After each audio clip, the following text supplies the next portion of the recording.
So very good afternoon to all of you, and I'm really humbled and thankful for the organizers for giving us this opportunity, and humbled to sit with such esteemed panelists over here and also to have this conversation with all of you. So while preparing for this session, I was going through, what some of the visionary leaders have talked about people and hiring people and all. So I came across this quote by this visionary leader where he mentioned that hire the best people and set them free and they will do wonders for you. Now, can I get a raise of hands that who amongst us does not want to hire the best people? No one? Okay, surprising, I thought there would be one at least. But yeah, so everybody, each one of us wants to hire the best people. But we all know that, and we can cross our hearts that how difficult it is, right? Is it difficult to hire the best people? It's easy? Is it easy or difficult? Can I get some words from the audience?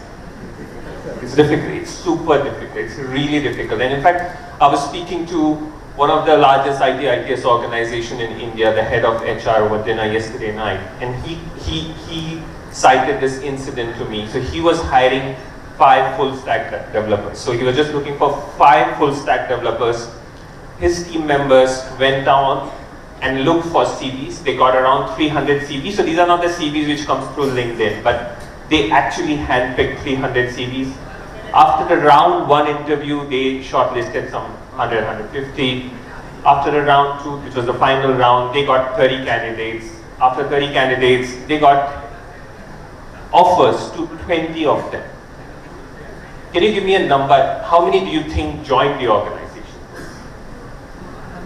1, I heard 1. Any more? 0. Yeah, I was not talking to that gentleman, but that's exactly what happens, right? 20 offers gone out, 0 joined. So the effort of getting those 20 candidates, sourcing them, securing them, having interviews, and at the end of the day, the return is 0. And that's what we all are facing as business leaders in the organization. And that's why it's very apt to have this conversation around rethinking recruitment, right? And unleashing the key drivers. So what is driving recruitment? Is it the employer branding, skills, or value-driven hiring? So for that, I have the esteemed panel. But before we go into the discussion, it will be unfair if I don't introduce them properly. So I'll start with Shiv. He's obviously he's the head of human resource for India Merck. He has 20 years of experience and he's driving transformation, change, and organizational success. He also brings experience not only from Merck, but oil and gas, and utilities, telecom, pharmaceuticals, a lot of industry experience. Apart from being the HR leader, but he's also very much active in education circles, which means he is actually grooming the future HR leaders to be like him, right? So thanks a lot, Shiv, for joining the session. Then we have SriKartik, who is Director of Talent Acquisition, and we were having conversations around the same lines of how difficult it is to hire talent.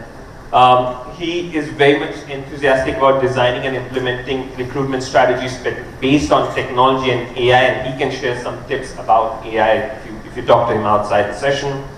He also brings experience of working with Practo and Uber. Then we have Gautam. Gautam is Global Head of Employer Branding and Regional Head of Talent Acquisition in AP Moller and Maersk. I hope I pronounced it correctly. He brings 18 years of experience, but what is interesting is that he, as part of his role, he's looking after more than 70 countries and planning for around 30,000 employees. So that's the kind of reach he looks at. Apart from his role, he also represents Maersk in various forums, as for example, he's part of the LinkedIn and Corporate Advisory Board. Then we have Shantanu sir, he's head of HR in Zydus Wellness, brings 28 years of experience. He has been in HR leadership roles in various organizations such as PepsiCo, Philips, SAP, Miller, and the list is very long. He's been also lived in various cities in India, but what really caught my eye is that he is a very famous musician. He plays Mohan Veena, and he travels around the world playing music. So yeah, you can have those conversations if you want to talk beyond HR, love music, please. Then we have Dr.Ranjith. He's Head of Talent and Acquisition for Volvo Group. He also has experience in Wipro, Capgemini, and Epsilon. He also focuses a lot when it comes to talent acquisition, that how can you use or leverage data analytics and AI tools to bring the best out of talent. He's a strong advocate of social responsibility and of in corporate organizations, primarily focusing on wildlife conservation and education. And last but not the least, we have Karthikeya. Karthikeya obviously doesn't need much introduction. His visionary leadership around HiyaMee has resulted in this organization, which is now valued at 14 million USD, with 7 million members, and a lot of things to talk about. But what is really interesting is he's a beach lover, so am I, so we can share some notes. But when he's not working, and which is very important for all of us as leaders to maintain that balance between our professional and private life. So he spends a lot of his time with his family, soaking in sun in the beach, right? So very interesting panelists we have. Can we have a round of applause for this great panelists? Cool. Now with introductions all over, we'll start into the conversation. So my first question is to you, Mr. Shantanu. You know, given your experience across so many organizations, and now you have worked and hired and managed talent across different industry, but also different cities, what do you think has evolved when it comes to recruitment? And what are the top 2-3 things which organizations need to focus on? Those are your non-negotiables when it comes to recruitment. Yeah, thank you, and a very good afternoon to all of you. It's a pleasure and privilege to be in this city and to be a part of this forum. Well, I think one thing that will remain the same, whether it's the past or the present or the future, is hiring the right person at the right level, at the right time, at the right compensation. This will remain, and this is fundamental. Well, this may sound a cliche, but this is where the whole, the entire talent acquisition evolves, whether it's agnostic to any industry. But yes, over the years, it has gone a significant change, and maybe to set the context also for this discussion. And I think the change is for the better. For example, if you see a study, 76-75% of the companies their top priority in hiring is diversity, right? So this entire space of diversity, equity, and inclusion is becoming a big space in terms of when you are looking at a talent. Post-COVID, the entire space in terms of remote working is a significant driver in my view in the space of when we acquire talent, and it's an advantage actually in my view. Similarly, I think it is shaping up, but for example, the kind of gig economy that's going to take the space, and in the studies it says that in 2027, the entire the majority of the workforce towards gig economy. So obviously the perspective in terms of the talent acquisition will also undergo a change. And yes, over the years, the kind of focus that we have on employer branding is taken a huge space. And it is I was going through one of the reports. 67% of employees now consider, 50% higher application rate if the employer branding, we get it right. Similarly, for example, the candidate experience is a differentiator. You know, when it's my own experience that when the experience is not so good at the time of the acquisition, at the time of hiring, it actually sets off the candidature to look at other roles or other companies, which was not the case maybe 15-20 years back. So this differentiator of this experience while we are looking at talent. And of course, last but not the least in that, there's a second question also to your point, but to this first question as to what has changed. Of course, the technology, which is, I think my colleagues will talk a little more about it, but this whole space of technology. But my only submission to all of us is the human touch cannot get replaced by the technology. You know, even when you are hiring people, that emotional connect at the time of the start, at the time of when we are making that contract is critical. It's technology cannot replace that. As far as just one point on, you know, what is probably the question that you're saying that, you know, in terms of ROI, etc. I think getting the right talent is just not enough. Retaining the talent is also more critical. While our recruiters may or may not like it, more the talent we can retain, the better it is. And in that space, the entire cycle completes for HR, whether it is engagement, whether it is performance management, whether it is the culture and the entire space. I can speak a little more, but since there are others, maybe when there's a little more time at the end, I'll speak a little more. Thank you. Thank you, Shantanu sir. So, some things which really touched me, and when we were talking about the fundamentals which have not changed. So, when we are recruiting, obviously, we have to think that the candidates are looking at the 5 levels of Maslow's hierarchy, right? So, either they're looking at the base level or they're looking at self-actualization, but somewhere there is their need. But you mentioned very, very aptly that focus on diversity and inclusion, and while making sure that the technology element is well embedded. I think the combination of these two, giving that purpose, making sure the commitment of the organization towards the employees maintained throughout this journey is absolutely critical. And it's very important for all of us to keep that in mind, because I was hearing the previous panel as well, and many of you raised your hands when the question was asked that our recruiters have a sword on their neck when they're recruiting, right? And if that's the case, how do you give the personal touch to the candidate whom you're going to hire, but also maybe to the candidate whom you are not going to hire? Because he or she is your, voice to the larger audience as well. So how do you maintain that balance? And it's very important to maintain that balance. On that note, I would like to ask you, when I look at your profile, SriKartik, you talk that you're passionate about 2 things, people and technology. And Gautam sir also, and Shantanu sir also touched upon people and tech. How do we ensure, when there's so much of tech around, organizations of thinking and of converting the entire recruitment process and automating it, how do we ensure that while in all this process, we are making sure that the employees see what's the value? So what is how we are driving the value-driven approach when it comes to recruitment? Thank you. I'm very happy and humbled to be sharing the stage with all of you.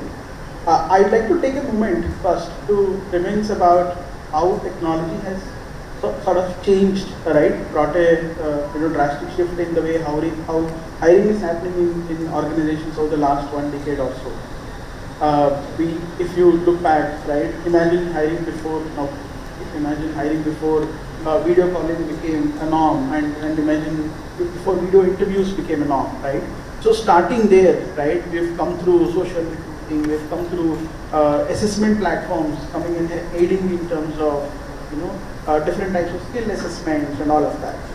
And then eventually the technology has further developed into helping us do predictive analytics, and then obviously everything that's happening around the AI right now. Like Shantanu sir had mentioned at the start, right? The basic, the crux still remains the same, right? Which is about having employees greatly aligned to the values of the organization. Remains to be one of the key success factors for any company organization. And how does that part of hiring adopt to what is happening in the technology? That is where I personally feel has not happened a lot yet, and hence that's where I see the future coming through. Like I'd like to call out on a few things. Right? There's great amount of technology available. How are we going to adopt the technology in merging workplace culture with hiring? Right? How are you able to use stories from workplace to come to form discussions during the interviews to figure out if the person is valued, aligned with the same values as that of the organization or not. Similarly, something that, like for example, we've historically seen and used the word culture fitment quite a lot, right? But if I actually look at that and also try to look at it from a long-term perspective, the thing that comes to my mind is about long-term success of an individual in a particular role, right? How do we use technology to do a better profiling, right? In terms of what kind of a person, will also be a great fit for the company culturally, also will be able to drive a long-term success with the organization, is something identifying that via the interview process, using the new technology, adapting to the new technology, is where I see the future of hiring. Something else that I am personally also a big fan of is about we're all recruiters in this forum, HR people. There's a counterpart. There are three counterparts in hiring, right? Candidate and the recruiter, of course. The third counterpart is the interviewer, right? People who are actually assessing on functional skills, right? I think technology has so far helped very heavily on evaluating on the functional skills aspect of it. The aspect of values is still sort of lagging behind in terms of that technology adoption. How do we enable our interviewers, help them with tools and technology solutions to be able to become better interviewers? Because end of the day, they are, we were having this conversation, right? People will come and join an organization because of leaders that they are going to work with, right? And these interviewers that they interact with portray a culture to them during the discussions, right? So I see the future being how do these people become better enabled to portray the culture very well, portray the values very well, as well as be able to evaluate the or candidate against the values of the organization. That's what I would like to say. Okay. That's a wow moment for me, because what he mentioned is that we are not only using technology to making sure there is a value fitment amongst the candidates we are looking at, but also using the technology to train the interviewers that whether they are actually portraying the right values which they should during an interview, right? Many times it happens in a video call, the interviewer himself or herself does not turn on the camera, right? Are we showing the right value? So technology can be used, simple things like that. Technology can be used to nudge the interviewers, nudge the pool of managers that, hey, this is not our value system. Can you turn on the camera next time so that at least they show your face, they see that this organization is a friendlier organization when they're going to come. So we have to always remember that it's not just people stay because of the managers, but people also join an organization because of the great managers. Thanks a lot for that. That's a very good insight. So with that, we'll move to sorry, I lost my notes here. To Dr. Ranjith. Doctor, with your esteemed background and your love and passion for education, and I saw your profile that you talk a lot about education and upskilling, and that's another aspect of recruitment, right? So how have you ensured that you drive upskilling while the recruitment process is also happening, and how do you focus on that constantly, given the fact that there's so much of skill, we are bombarded with kind of things we have to learn, right? So how do you ensure that? Thank you so much for having me here. So normally when we talk about upskilling, learning, education, we normally talk about learning and development team, right? What is that recruitment has to do with, or talent acquisition has to do with that. So we have, in any organization, all of you work, there would be some areas which is left for you to maneuver and try to see how you can do certain things. In Volvo, I've been there for last 7.5 years. I'm going to tell you about how we have done in Volvo, how we have tried to create an ecosystem which is suitable for learning, and how did we handle that. So a few things we have done. One is that in Volvo we started, we normally have technical interviews and HR interviews, so it goes multiple levels. We introduced something called value-based hiring. One of the values which Volvo has is change.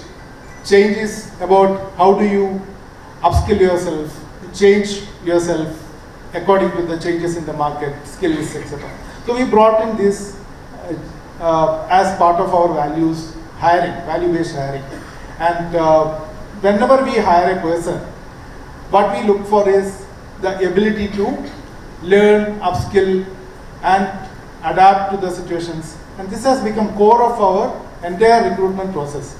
That is something which is really helping us. Last 2 years we are doing this value-based hiring. This is one of the important aspects of our recruiting process now. So this has helped us to bring in people who are ready to change, who are ready to learn, who has that growth mindset. That is something which we have started to begin with. And then we moved on further. For any organization to create this kind of an environment, we need to have good people to be hired, the right people to be hired. Second is creating an environment where the person the learning is respected, the skilling is respected. Because if you don't have an environment where learning is respected, whatever kind of people we bring in, they are not going to stay with us. So what we have done is we have deliberately started creating an environment which encourages learning, and which also we created some certain environment and infrastructure which supported learning. A few things which you can notice about Volvo right now is that there are a lot of people going for higher education. There are some of the leaders going for PhDs and MTechs. So they feel that when we have this organization, and this is facilitated because talent acquisition worked very closely with the universities in India. We have around 18-20 universities which we have very good partnership. Out of that, 6 of them we picked up as our partner universities, and we worked very closely with those universities. What we did is we spoke to those university placement team, and also we spoke to the leadership of the university, and then we asked them to send their professors to our organization. That was the starting point. We built this step by step, bringing them to Volvo for a month for training. I don't know any of your organization has this program. It is something I feel it is something first in the industry. We brought the professors to come, stay with us, work with our managers, technical experts for a month. And they started learning what Volvo actually requires. Then the next step was to change the curriculum in the university. We told the professors, along with our technical team, to come up with a curriculum which is an ideal curriculum for the students. Because university also get benefited, because if somebody goes through our curriculum, there's a better chance that the students will get absorbed in Volvo. So we worked with them and created a curriculum which is suitable for Volvo. And the students, after this, going through this curriculum, which spans around 1 year in the MTech or BTech program, they get an internship in Volvo and then get an offer in Volvo. So that's the program. But byproduct of that was a curriculum was developed in such a way that our employees also could also go for this program. And then they started attending this kind of programs in the universities. So the bonding with the university is built in a very strong basement. So our people also started going for these training programs and getting upskilled, trained. So nowadays, anytime when we have some niche skills to recruit, first thing what we propose is that why don't we hire some people and then train them in these universities where we have our curriculum already in place. The professors, some of the professors are very well having good background. They come from either industry or sometimes from a foreign university doing PhD and all those things. They have joined some of our university ecosystem now. So they train our people, and a lot of our employees have started showing the interest. Then again, it is like give and take. They go and attend the training programs in those universities. They become the ambassadors of those universities in Volvo. They become the spokesperson for the university. Then we started now talking about PhD program. We are starting a PhD internship in Volvo. We started last 2 years it is going on, where the students who have registered for PhD program in these universities come and join Volvo for 9 months training program. And last year we had 2 patents filed by these people in 9 months while they were in Volvo. So that also created a lot of encouragement in the employees in the organization to upskill themselves, going for higher education, study either MTech or a PhD program. Now we are creating a special PhD program for Volvo employees. So this is helping some of our employees who want to do a higher education, want to have PhD. And for my surprise, there are so many of them. Some of our leaders are very much interested. They also come to us now from talent acquisition saying that why don't you please recommend us for a PhD program in these universities. And so that PhD has become very relevant to what we need in Volvo. So certain things which we have done, I can summarize this way. One is that we started respecting that culture of learning. Second is we started recruiting people who value learning. Third is we created an infrastructure which is required for learning. And fourth thing which we would like to do now, probably which is in my mind, is to make learning very interesting. Probably bringing in gamification into learning. That will really help us and probably make it a very consolidated, comprehensive program. This is what we are doing in our organization. Thank you, Dr. Ranjith. And I remember reading some statistics that 50% of your employees in an organization learn only when they see that this learning is going to help me in my career immediately or in some other organization, right? So that's always the motivation which drives learning, and that's what you and Volvo has done, that you have tied the learning with the growth of the individual, not only at entry level but all the way up to the PhD level, right? And good to hear that you're also building in gamification. So on top of that motivation, you're also trying to make sure that it's interesting, bite-sized, gamified, so that people can compete with each other and take up more and more courses. So quite amazing, and quite a few tips for all of us to take us from there. That brings me to you, Gautam. In your role as part of recruitment, you're looking after so many countries, and employer branding becomes key. And as an organization, you have to have one set of employer branding, but also you have to customize it by different regions, right? So how, as an organization, what are those few things which you think should be absolutely critical when it comes to employer branding? Be it you're based in India, in Bangalore, or in Ahmedabad, or in Mexico, right? So what are those 2-3 things you always focus on? Okay, thank you. I think we're in a hotel setting right now, and we're a few minutes away from everybody's lunch, so I'll just try and relate it to that, right? I think every EVP is, the recipe of every EVP is different for every company, right? And there are some key ingredients, so I'll tell you those key ingredients. I think it's being grounded in reality. You also, need to be authentic. There needs to be an aspiration of growth. Like, people need to relate to where you're getting to, and probably also, provable and, promisable in many ways, because you can't be someone else and people will identify you on day one. But also what's very important is you cater to the crowd that you want to really attract, right? Maybe, and I'm going to stereotype a little bit, maybe if you're hiring millennials, you show them a sense of purpose. Maybe if you're hiring Gen X, you show them stability and the impact that they'll create. So on the same basis, like I will give you my story at Maersk, right? So when I started off my journey at 7 years back, we were building a tech center in Bangalore, and I was employee number 4, so nobody around really. And I picked up my phone and I said, hey, I'm calling you from Maersk. And the candidate on the other side said, the pharmaceutical company. She was going to feel very happy. So he said, from the pharmaceutical company. I was like, no. So that's when we had to really build an EVP for Maersk in Bangalore, and also build an EVP for hiring technology, because we were laggards in technology in many ways back then, right?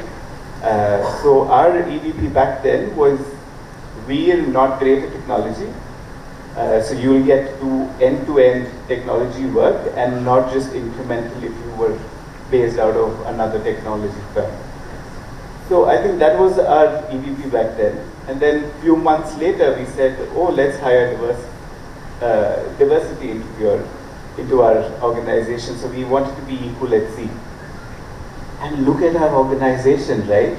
All the pictures and all the graphics you will see is huge cranes, terminals, and containers. So no woman would want to work with us, right? So we had to change the way we kind of did our verbiage on our job descriptions. We had to also talk a little bit about and put women on our hoardings and on our posters and all of that, right? And also parallelly build an ecosystem for them to thrive. So I think we need to cater to the crowd that we want to really attract. So that's going to be key in any organization or any part of the world. Thanks a lot. And your analogy has made me hungry, and I'm sure there are a few people in the audience who are feeling hungry now. But such a wonderful way to put it. And so simple, but so crucial, that you need to know your audience, which means your EVP, while it's those few bullet points, it still needs to hyper-personalize and meet that individual whom you're hiring, right? Not just group of bunch of candidates, but that individual, and how do you stay true to it? So I really like that story which you just shared, that we are not great in technology, which means, and then you turn it into an advantage that you can do end-to-end. So then you bring in resources or team members who actually are interested and passionate in doing something end-to-end, right? So beautiful story there. And with that EVP, I think I'd like to come to you, Mr. Shiv. What I've seen many times in my consulting experience is that like every organization has this beautiful EVP, some great bullet points, some stark words there, which should resonate with everyone. But where it falls apart is that when the employee joins the organization, the picture is quite different, right? Trust, leadership, teamwork, somehow those words fall apart somewhere. So how as an HR leader, you make sure that whatever has been communicated to that candidate and who is now your employee, that's the same experience he or she is getting when they join the organization? Thank you for that question. Firstly, I feel good that that candidate mentioned Merck instead of Maersk, so thank you for that. So answering your question, how many of us over here on our websites we speak about benefits, we speak about culture. How many of us speak about benefits? Let's start about benefits. Nobody speaks about benefits? Wow. Okay, so now the hands are going up. Thank you. So the point that I was making is that when you look at the website of any of the organization and when we speak about an EVP, you will see a pattern, and the pattern is similar. So you go to an X, you go to Maersk, and you go to Merck, it will be similar, not just between us, but with other organizations as well. So it is no more about those benefits or the leader coming and speaking about it, so on and so forth. So somebody spoke about hyper-personalization. I think that is one very, very important aspect of providing a sneak peek into the culture of the organization. And that is a lived experience that the individual experiences before the individual joins the organization. And hence, it's important that you have sessions like open houses, so on and so forth, so that there is not necessarily an interview scenario, but then the person gets to, I know Karthik is very happy with my comment here. So these open houses, etc., become very, very important because the person is able to immerse himself or herself into the actual culture of the organization through interactions. This very, very interesting survey that I was looking at as to what people look for in the current organization and an ideal organization. So it's very interesting. So in the current organization, they are looking for a good reputation. Then they are also looking at financial, whether the organization is financially healthy and work-life balance. But when it comes to an ideal organization, it just flips. So people start looking for work-life balance, they start looking for equity, and of course compensation will not get there. So if you see, the whole thing flips. The point I'm making is that it is all about ensuring that the person who is speaking with the interviewer need not speak with the interviewer in the interview setting itself. That's going to be one. Second is about lived experiences that I referred to. So your employee referral program is a great metric whether your people are speaking about the right things with their friends and family members. And the last one, of course, would be your early attrition metric. If your early attrition is going through the roof, you have a problem. Your EVP is, in a different world altogether, and the reality is extremely, extremely different. So I would say that these are a few things that we need to keep in mind. And with that, I know that you're practically out of time, so I'll hand it back to you. Thanks a lot, Shiv. So I think the one thing which I take back is the lived experience and how referral program is one of the strongest. So as you hear, like while we are talking about technology, but at the end of the day, it's that human touch. Be it your recruiter, be it your employees who are going back to their homes and their families and friends and talking how great the organization is. So the job of talent acquisition just doesn't stop at, oh, I've done this recruitment, I've met my metric, but it goes much more beyond to make sure that whatever promises which are committed are being fulfilled by HR or by the business at large, right?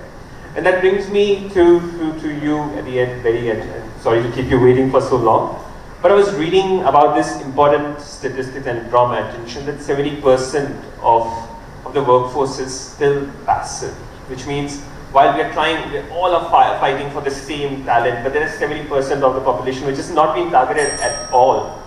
So how does an organization can focus on targeting those who are not touched by anybody, and that's an open field for everybody to play for, right? So maybe some points from you. Yeah, thank you, and very good afternoon to everybody who's come in today, and it's an honor and pleasure for me to be here along with my esteemed panelists. So I feel that talent acquisition itself is an art, and I think a lot of us will agree that we don't get the right credit for the amount of work we do. I think why it is an art is because talent acquisition is about gaining the trust of candidates. You had given an example of about 300 candidates applying, but eventually nobody showing up on the date of joining. I think it's talent acquisition process is not just about us assessing the candidates. I think it's also about the candidates assessing us. And if the engagement process starts only during the interview process, I think it's too short a time for the candidate to actually trust the organization. And if there is another organization or their own existing company who they have been able to build a better trust, the candidate is going to go there. So I think for talent acquisition, of course we all know that great employees make great companies. It's employees that build companies. And if if the difference between hiring a good employee and a great employee is the passive talent, because these are candidates who are extremely successful, passionate, they love what they do, and they are extremely happy in what what they are doing in the current organization.